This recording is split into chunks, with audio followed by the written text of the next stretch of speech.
You're watching ABC4 News, celebrating 75 years.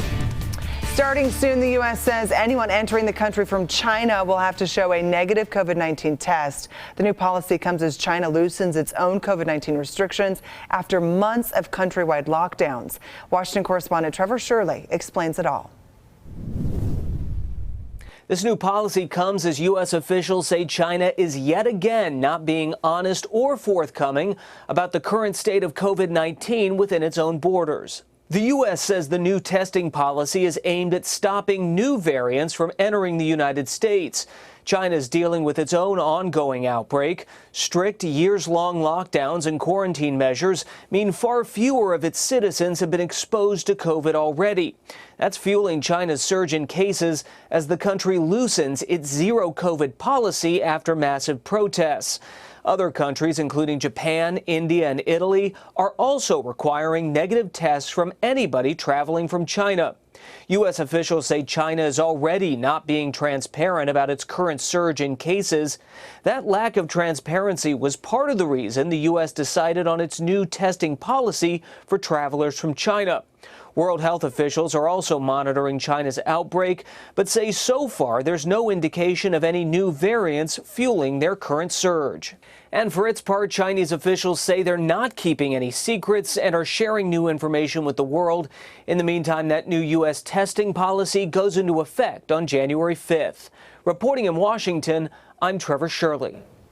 Thank you, Trevor. Brazilian soccer legend Pelé, winner of record 3 World Cups and standard bearer for the beautiful game, has died at 82. The man, born Edson Arantes do Nascimento, died as a globally famous icon of the world's most popular sports. As a boy growing up in poverty, he developed his talent by kicking a rolled-up sock stuffed with rags. The world got to know the Brazilian phenom during the 1958 World Cup in Sweden. Pelé has been in and out of the hospital over the past year, battling colon cancer. Brazil has planned 48 hours of national mourning.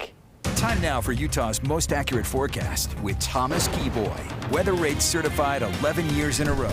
Kay, a huge fan, I'm assuming, Thomas? Yeah, one of the best to ever do it. Said the soccer world definitely lost an icon today. Most definitely. All right. First look at the forecast. Well, as we move throughout the next day or so, we got a lot of changes in store. But in northern Utah, we picked up a little bit of a break today, actually seeing some blue sky and an absolutely beautiful view from Cherry Peak right now as the sun is getting ready to completely dip over the horizon. In Logan, we're sitting at 34. It's 38 degrees in Salt Lake City, 32 in Provo, 39 in St. George. Our daytime highs today, we're very close to our seasonal averages, but over the next couple of days, our temperatures are actually going to be running a little bit warmer thanks to a warm front that's going to be moving through by tomorrow afternoon. In the meantime, though, while northern Utah has been calmer, southern Utah has still been looking at times of wet weather, a soggy evening at Zion National Park. So if you're in southern Utah, just make sure that you're extra careful out on the roadways, as we will be looking at times of rain and snow. And you can actually see in southwestern Utah actually a decent amount of showers moving through, with just isolated showers in southeastern Utah and a few isolated showers trying to develop in northern Utah, so we'll keep an eye on that. But if you're driving, say, from St. George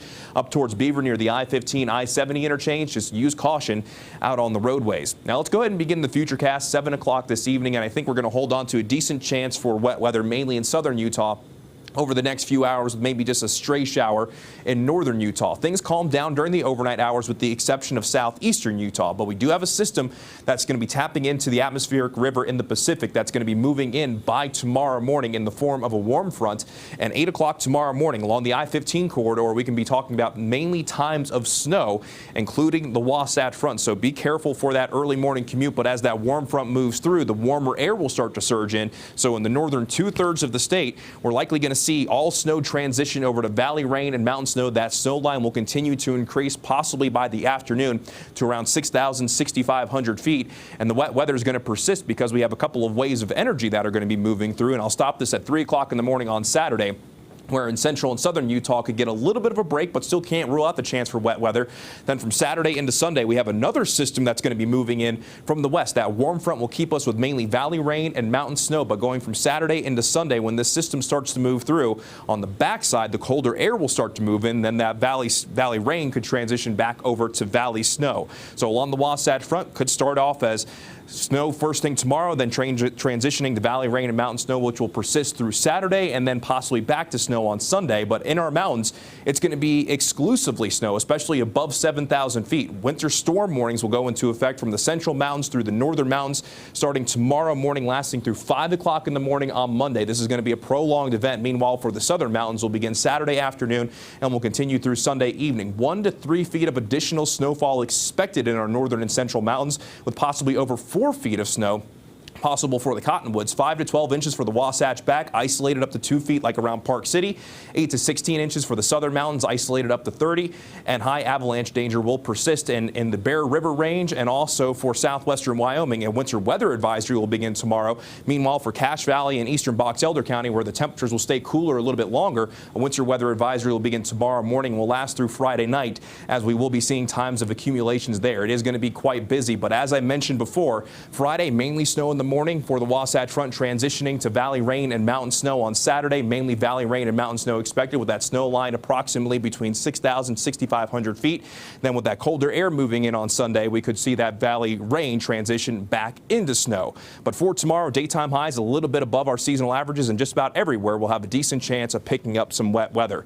In St. George, a slight chance of rain on our Friday, with a better chance for rain on Saturday, and the best chance in St. George looks to be on Sunday. Just a slight chance on Monday before we bring back a better chance by the middle of next week. Then along the Wasatch Front, snow and rain for our Friday, mainly rain on Saturday, and then back to rain and snow on our Sunday for New Year's Day.